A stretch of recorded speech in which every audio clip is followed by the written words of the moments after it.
In cyclic quadrilateral ABCD, let I1 and I2 denote the incenters of triangle ABC and triangle DBC respectively.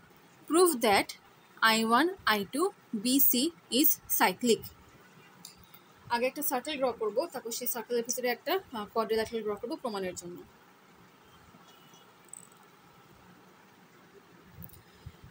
ABCD একটা cyclic quadrilateral. এখানে I1 হচ্ছে triangle ABC এর ইনসেন্টার, তার মানে এখন এর সাথে সি পয়েন্টকে কানেক্ট করা লাগবে।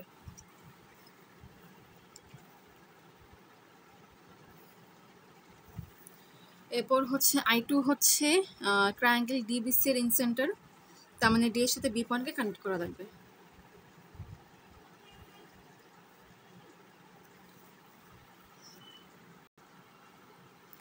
ধরি এই পয়েন্টটা হচ্ছে ট্রায়াঙ্গেল ABC এর ইনসেন্টার এবং এই পয়েন্টটা হচ্ছে ট্রায়াঙ্গেল DBC এর ইনসেন্টার।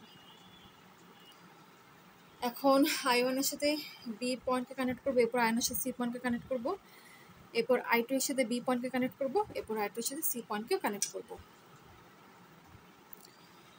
এখন সিবি এই চাপের উপরে বিএসি এটা একটা বৃত্তস্থ কোণ, আবার সেম চাপ সিবি এর উপরে বিডিসি এটা একটা বৃত্তস্থ কোণ।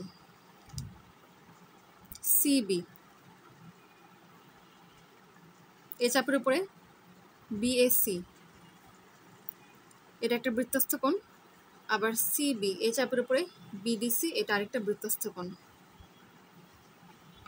যেহেতু একই চাপের উপর দ্বন্দ্বমান সকল বৃত্তস্থ কোণগুলো পরস্পর সমান হয়, তার মানে অবশ্যই অ্যাঙ্গেল বিএসি সমান সমান হচ্ছে অ্যাঙ্গেল বিডিসি। এই অ্যাঙ্গেল এবং এই অ্যাঙ্গেল, অর্থাৎ এই দুটো অ্যাঙ্গেল হচ্ছে পরস্পর সমান। সুতরাং হাফ অফ অ্যাঙ্গেল বিএসি সমান সমান হাফ অফ অ্যাঙ্গেল বিডিসি।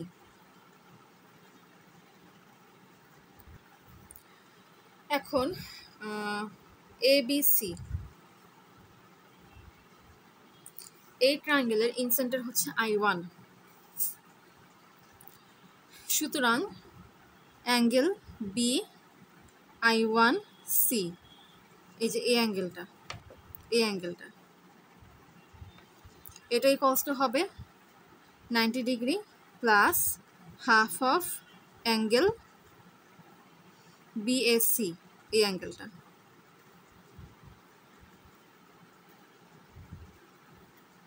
আবার ট্রায়াঙ্গেল ডিবিসি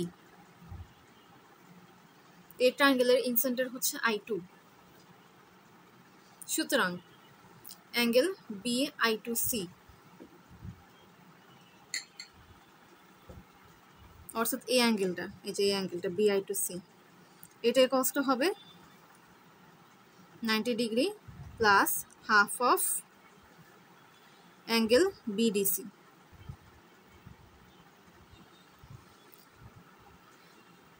যেহেতু half of angle BAC equals to half of angle BDC,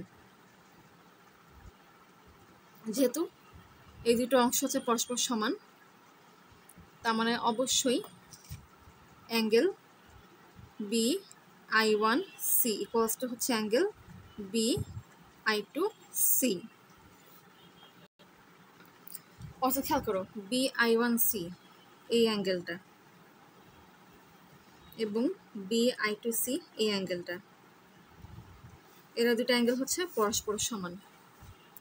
এই দুটো অ্যাঙ্গেলের দুটো কমন পয়েন্ট হচ্ছে বিসি, তার মানে অবশ্যই হচ্ছে I1 I2 BC এই চারটা পয়েন্ট হচ্ছে সাইক্লিক, তার মানে এই চারটা পয়েন্ট দিয়ে একটা সার্কেল ড্র করা যাবে। প্রুফড।